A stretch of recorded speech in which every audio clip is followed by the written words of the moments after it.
what I love about, having a 4x4. It's such a passport to freedom. You go out into nature and it's just like this incredible, deep breath.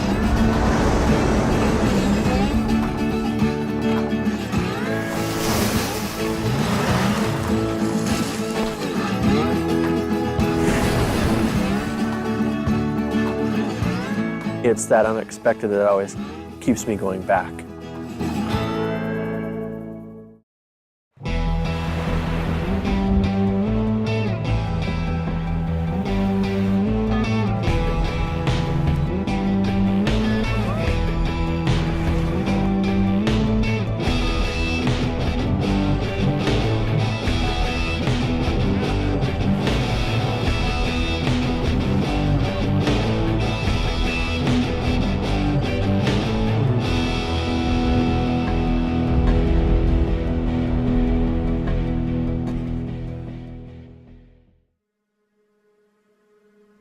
We've been working for months to get to a beach, and we did get to a beach last night. We finally got here, and we were like, this is awesome. And this morning we wake up, we had a slow start this morning on purpose, trying to catch up on sleep, and we were woke in our tents by this odor.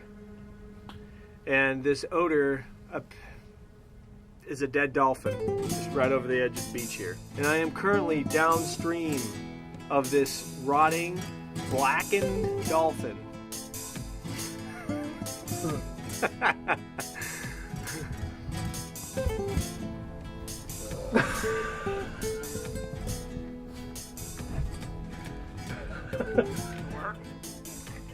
It's so beautiful.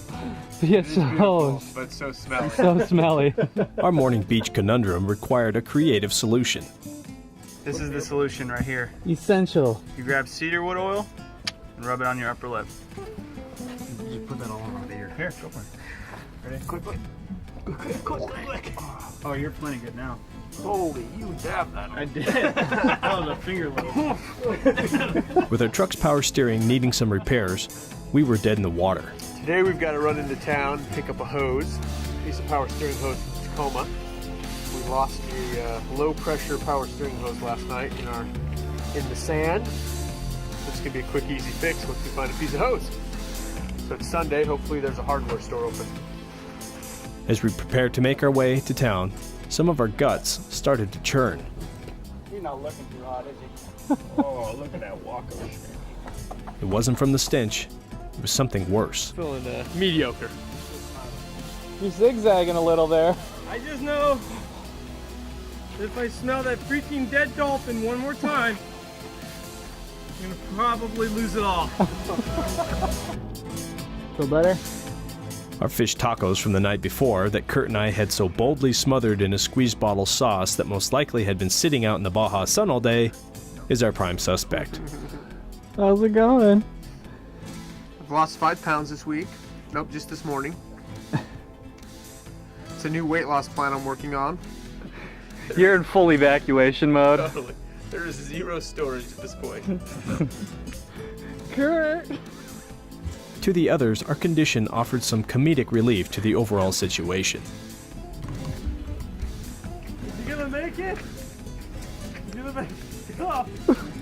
Let the demons out, it's okay. Oh.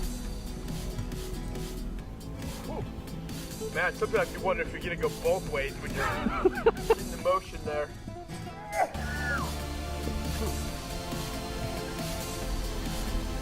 Alright, that'll do. And now for the other. Now with the other guys in town, Kurt and I did what we could to recover in the shade. Scott took the opportunity to hang out with Kyle. So many seashells on the seashore. How many seashells will you see today? Is that how it goes? My name is Kyle Gunderson. I'm approximately 27 years old. When I was younger, I grew up in Russia for around 3 years, and my family, we traveled a lot. So I got really used to different cultures and moving a lot into different situations and being in strange environments with people that you may not understand their language or anything, but that became comfortable to me. And so inside me, I feel like there's always this itch of just wanting to travel. I am married to my wife Molly. We've been married for about 4 years. When we were first getting married is when I first met Scott and Rhonda, and they were our marriage counselors. And so obviously getting to know them a lot more in that period of time, that short time of life, was really important. And we just fell in love with them and their family. And then through them, we got to know their community of like Clay and Ty and Toby. Kyle's interview was cut short by the persistent exorcism of food poisoning. Oh. You know what I need? So you're back from the A bathroom. Red Bull. Clay, you need a Red Bull too, buddy. Kurt was quick on the mend. I continued to battle it out. Right now. That's what I feel like. And sometimes that's the best medicine. But Clay, you're not mentally prepared. Oh yeah. I'm gonna sit in the truck. Found my happy place, which is no longer the beach. With a new hose in hand, the guys go to work on the repair. Low pressure line. Did you find everything you need? We did. We got everything we needed. Guys were very helpful, and thankfully their English was better than our Spanish. Yeah, so we're set. We got new hose, new clamps, new fluid. We're good to go. We're going to be up and running here in a few minutes.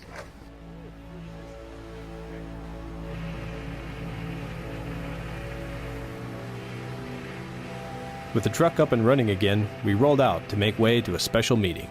We are headed to Ivan Stewart's playa. He's basically the Iron Man of the Baja 1000. I'm still in pretty tough shape. Not the condition you want to be in before meeting a legend.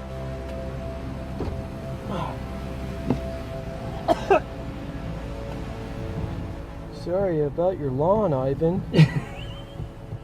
We just find a nice flower pot or something. Pick up a flower, puke in it, put it back. I'm just gonna have to suck it up and pretend that nothing was wrong. You know, play it cool. I'd be happy. Here we are, Ivan Stewart's house. Let's just hope he's home.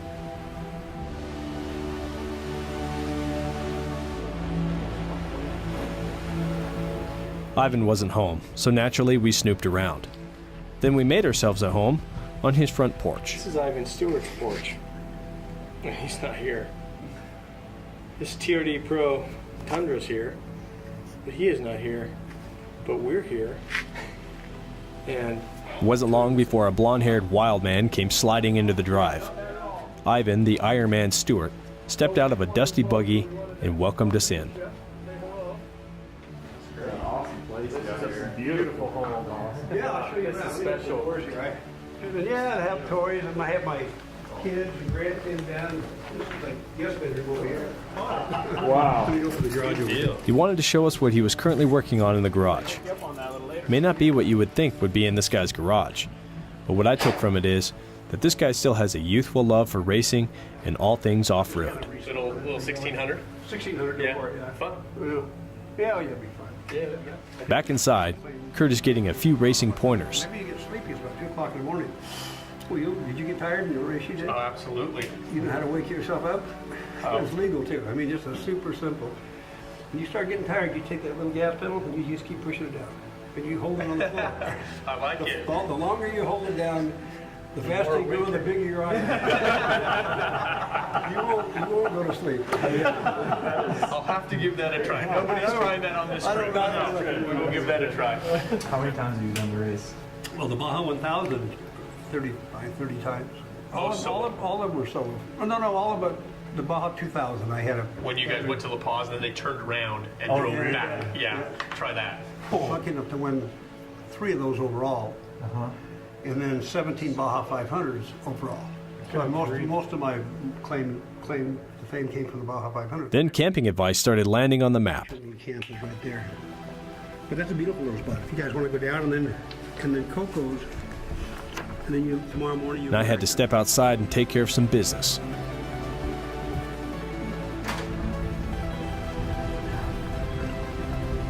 And then again on the way back in. Probably be invited back to this place. It's just glad it landed in the toilet. So we're okay. Should I go start the car? Remember the day Clay destroyed Ivan's bathroom? Well, you can't ask to meet a cooler guy. I mean, talk about a man who knows what he loves and loves what he does. A guy who found out how to make a passion a lifestyle. We appreciate how real Ivan was and how down to earth he is. You always tell friends when they leave, you always tell them the same thing. Drive careful, be careful. I say, screw it, spin a Brody today. Not tomorrow, but today, spin a Brody, get a ticket, and burn the tires off that thing. I'm not kidding. You guys got too far to go. Yeah, we got a long drive. We'll do that in Panama. Yeah, when you get heading back, you can spin a Brody. Yeah, that's right. Okay. All right, you guys. Have a great All night. right, Good luck. thanks. As we drove away, our radio chatter expressed a common hope between all of us. We just want to keep it real, like Ivan. Hey Kurt, so you met one of your heroes in life today. I did. I was able to meet Ivan the Ironman Stewart. How was that? Fantastic. He was a super authentic guy, took us right into his home, made us feel at home, and told us race stories and gave us advice for our trip. A couple hours later, we found ourselves camped in a small cove. As I lay in bed, I find comfort in hearing the guys talk and laugh.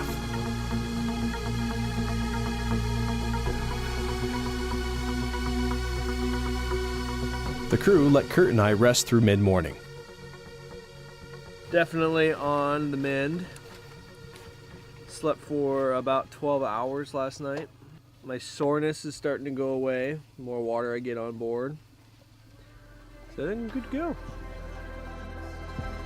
The coastal air was wonderful. The tide was out and the view majestic. Our travel groove was on and things are feeling natural. We have definitely settled into the journey. Not far down the road, we crossed the final stretch of the ever-growing pavement in Baja. Soon this road will become all pavement, and it could be considered somewhat of an end of an era. The wildness of Baja is slowly being tamed.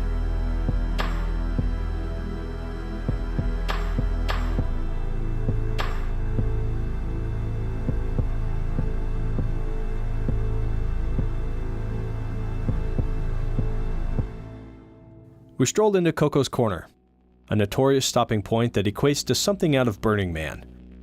An eclectic array of randoms placed with care into a scene of wonderment. It's all just kind of weird, but yet somehow makes sense. We equate it to Alaska's Chicken Saloon, just Baja style. Coco came here by wheelchair during a simpler time. In his heart, he carried a simple vision.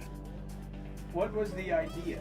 What did you want to do? Coming here, I look around here, the first time coming here, 1966. I look at myself, well, one day this will coming here to the 1,000 bucks. Here I told my friend, and I said, one day I open it here, it's going to be a lot of traffic. And people know me, and they go, hey, well, let's go to Coca-Cola and go there. A place where you sleep, take a shower, and then in the morning you can still go. Yeah. And that's why I've been happy. Coco is known for his generosity in the midst of what most of us would consider to be nothing.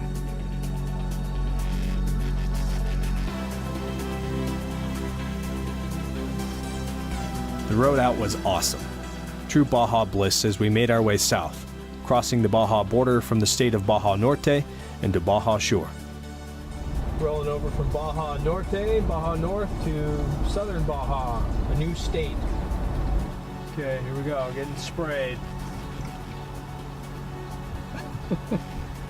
Oh, You can't really tell, there we but go. We just got tuberculosis sized. Is everybody tuberculosis free? My undercarriage is tuberculosis free. Oh, We need to make some miles, so in the morning, after making a simple camp, we push on. Load up.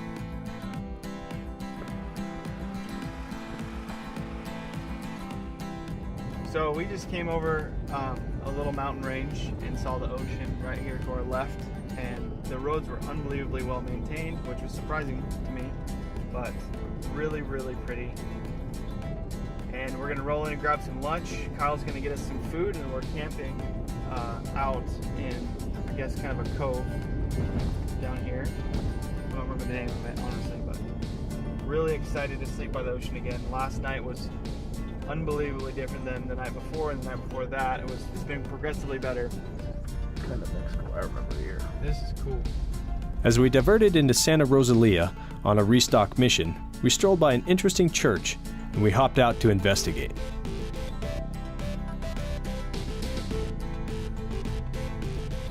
The church behind me was designed by the great famous Eiffel of Eiffel Tower fame, and a French miner here in this town of Santa Rosalia wanted a church so badly for his men, he ordered this. It literally was put on a boat and shipped over here in the late 1800s and built and blessed in its current spot now, and is still used as an active church. You just never know what you're going to come across sometimes. The little found details of a place or a historic event is really one of the best things about travel.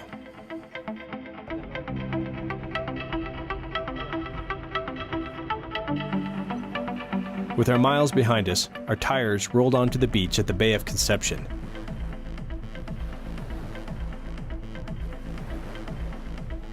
A bit road weary, we made camp at the water's edge.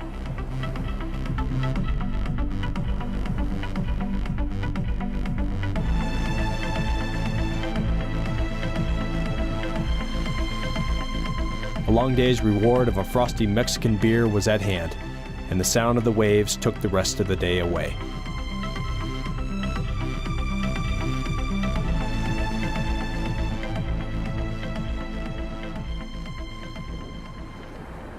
Feeling the pressure of an upcoming ferry schedule, we continued south towards Cabo San Lucas at the end of the Baja Peninsula. Along the way, we saw some of the most incredible vistas of the saguaro cacti. Saguaro live as long as 200 years and is only known to exist in the Sonoran Desert. They grow their first arms at 70 to 100 years and are only considered an adult at the age of 125. Just think of what they've seen.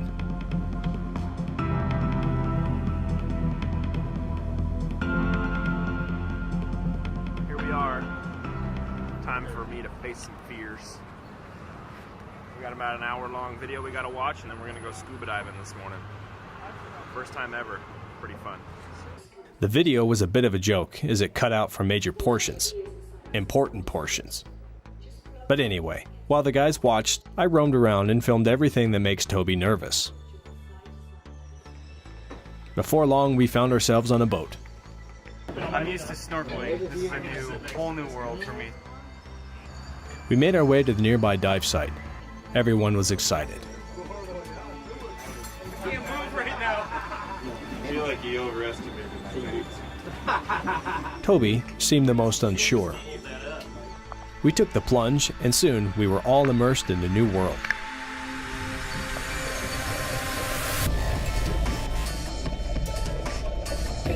We all tested basic skills and then went exploring.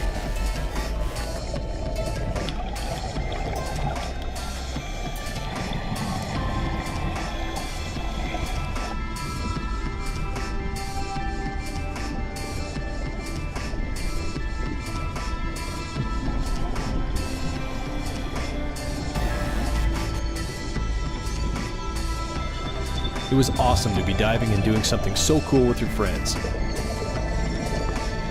It's an experience that we can all share now. That's pretty awesome. It took me a little bit to adjust to get my ears equalized, and then after that, that's golden. I mean, I've snorkeled before, and I just kind of attribute, oh, it's kind of the same thing. You're just diving deeper. No, man, it was weird. I told him, my heart was going. Back on the boat, we headed further down the coast. Kurt and I had one more opportunity to log another dive.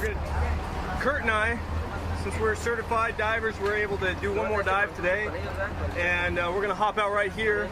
This is the end of the Baja, and we're going to be able to swim or dive. We're going to go to about 50 to 70 feet, swim along this outer edge, along the outside to the most southern point rock where we get to swim around. So this should be a pretty exciting dive, and it's pretty cool to dive at the geographic bottom of Baja. The bottom. The bottom. The very bottom. This is the last rock of the peninsula. So we're gonna check it out, see what's hiding down there. Once in the water, the dive was immediately rushed. In an attempt to keep up and start my descent, I failed to clean my goggles, and fog up was immediately an issue. The current was strong, the strongest current I had ever dove in. Constant buoyancy and forward kicking was critical. The demands of the ocean and the constant clearing of my goggles was consuming my air.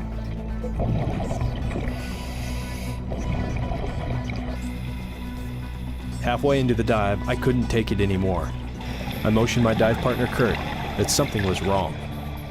He stayed next to me as I removed my goggles and my regulator to lick the inside of my goggles in an attempt to keep them from fogging anymore. This is one of the scariest things for me to do, especially 70 feet underwater. But training took over, and I was successful in the maneuver. My goggles were slightly better, so I reoriented with my compass, found our somewhat aloof guide, and followed his lead. It wasn't long until my air gauge indicated that it was time for me to make a 10-minute safety stop and then surface. After notifying my guide of the condition, he proceeded to swim off. Not sure what to do, I followed for far too long, and before I knew it, my air was critically low. Only a couple minutes remained before I would be forced to surface, safety stop completed or not. The current ripped us up and down, and finally we had to clear to surface from our guide.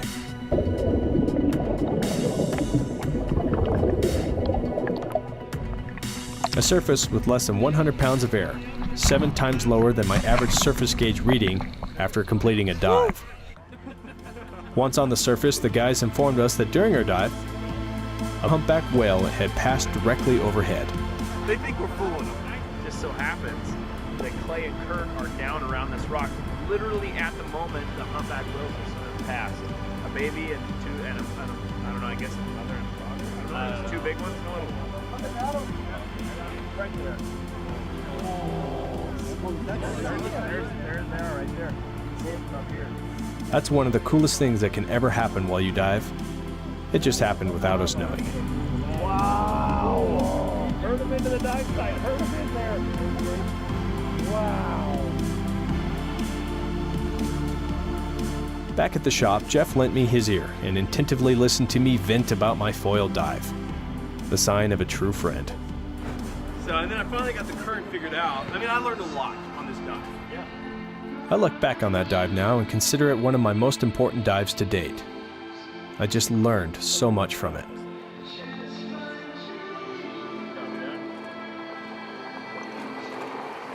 We hit the road that night, moving north towards La Paz.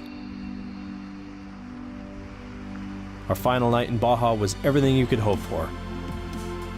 An amazing beach, cooking amazing food, all while laughing about the day's adventures and mishaps with your best friends.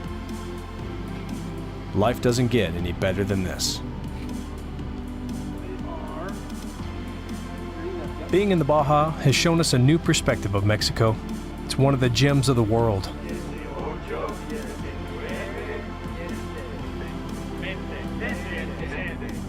It's sometimes hard to express adventure. Right now, at this moment, and on this beach, it's a feeling of pure freedom that's barely able to be contained in the chest. It's an addicting feeling. You can never have enough, and you're always looking for more.